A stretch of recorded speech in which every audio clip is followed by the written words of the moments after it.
ஒரு கர்ப்பிணி பெண்ணோட உயிரை காப்பாத்திருக்கு ChatGPT. இது சொன்னா நம்ப முடியுதா? ஆனா அதுதான் உண்மை.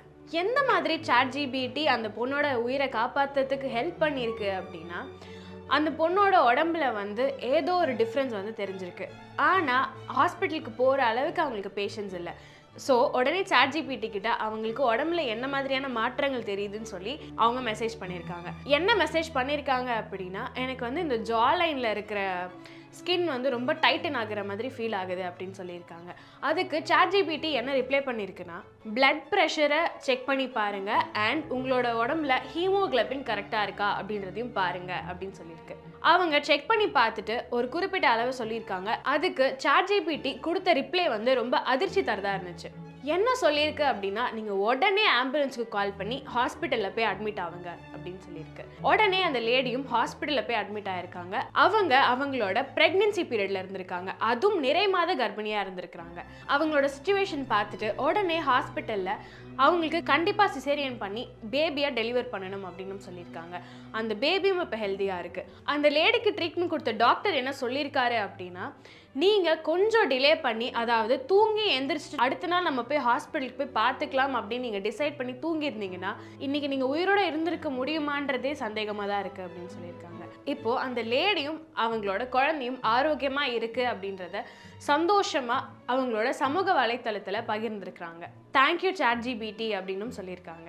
பலருக்கும் ChatGPT அப்படின்னா என்ன அப்படின்றது தெரிஞ்சிருக்கும், முக்கியமாக யங்ஸ்டர்ஸ்க்கு. ஏன்னா ஒரு ரெஸ்யூமே பண்ணுறதுலேருந்து, ஒரு சின்ன வேர்ட்லேருந்து ஒரு பேராகிராஃப் மாற்றுறதுக்கும், ஒரு பேராகிராஃபை ஒரு வேர்டாக மாற்றுறதுக்கும் வந்து ChatGPT ரொம்பவே ஹெல்ப்பாக இருக்குது. ChatGPTனா என்ன?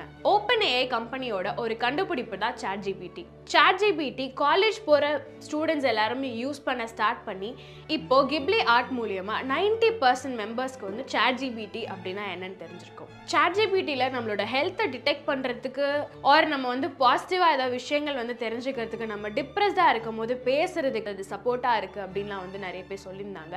அது எல்லாமே பாசிட்டிவ் சைனாக இருந்தாலும் ChatGPTயில் நிறைய நெகட்டிவ் சைட்ஸும் பேசப்பட்டு தான் வருது.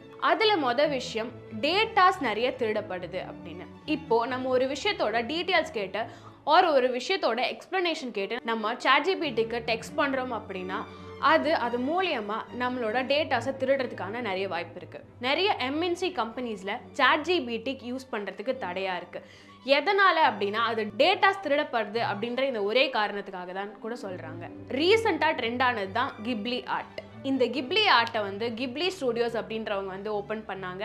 அவங்க ஒரு இமேஜை கிரியேட் பண்ணுறதுக்கு சுமார் 1 வருஷம் வரைக்குமே உழைச்சிருக்காங்க அப்படின்றது வந்து தெரிஞ்ச விஷயம். ஆனால் ChatGPTயில் ஒரு 1 மினிட்குள்ளேயோ 2 மினிட்குள்ளேயோ அவங்க கேட்குற இமேஜை, அவங்க அனுப்புகிற இமேஜை ஒரு கிப்லி ஆர்ட்டாக சேஞ்ச் பண்ணி கொடுக்க முடியும் அப்படின்றது ChatGPTயை பற்றி பேசப்பட்ட ரொம்ப நெகட்டிவான ஒரு சைடாகவும் இருந்துச்சு.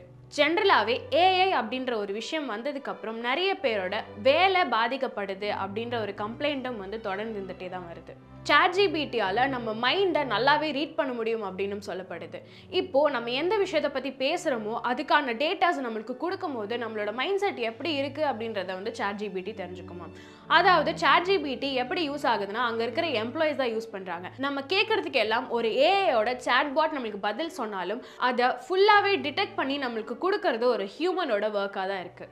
சமீபத்தில் ChatGPT பற்றி இன்னொரு நியூஸும் வெளியே வந்திருக்கு. அது என்னன்னா, ChatGPTயோட CEO சாம் ஆல்ட்மன் ஒரு பதிவை விட்டிருந்தாரு. அந்த பதிவில் என்ன சொல்லியிருக்காரு அப்படின்னா, AI சாட்பாட்டுக்கு நீங்கள் மரியாதை கொடுக்க வேண்டாம் அப்படின்னு சொல்லியிருக்காரு.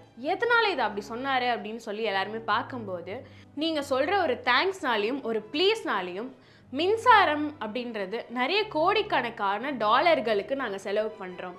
ஸோ நீங்கள் ஒரு AI சாட்பாட்டுக்கு கண்டிப்பாக தேங்க்ஸோ சாரியோ சொல்ல வேண்டிய அவசியம் இல்லை அப்படின்னு சொல்லியிருக்காரு. ChatGPT என்னதான் வந்து ஒருத்தரோட உயிரை காப்பாற்றிருக்கு அப்படின்னு வந்து பேசப்பட்டு வந்தாலும், அதே ChatGPTயால் ஒரு யங்ஸ்டரோட உயிர் பறிக்கப்பட்டிருக்கு அப்படின்னு சொல்லி நிறைய மீடியாஸில் வந்து பேசுறது நம்மளுக்கு தெரிஞ்சுதான் இருந்துச்சு. யாருன்னா சுச்சிர் பாலாஜி.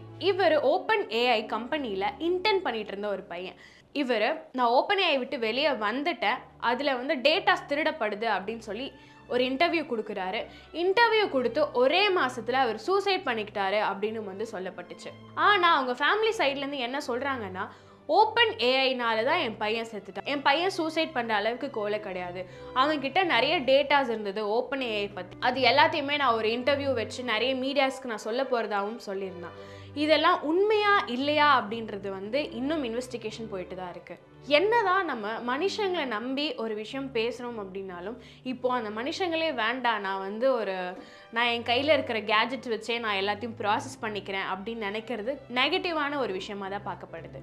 ஆனால் திடீர்னு நம்ம வந்து ஒரு எமர்ஜென்சிக்காக யார்கிட்டையுமே பேச முடியாது அப்படின்னும் போது நம்ம ஒரு ஹெல்ப் கேட்கும் போது கண்டிப்பாக ChatGPT மூலியமாக நம்ம ஒரு ஹெல்ப் எடுத்துக்க முடியுது. ஆனால் அதுவே லைஃப் டைமுக்கு கொண்டு போகிறதும் நல்லதில்லை.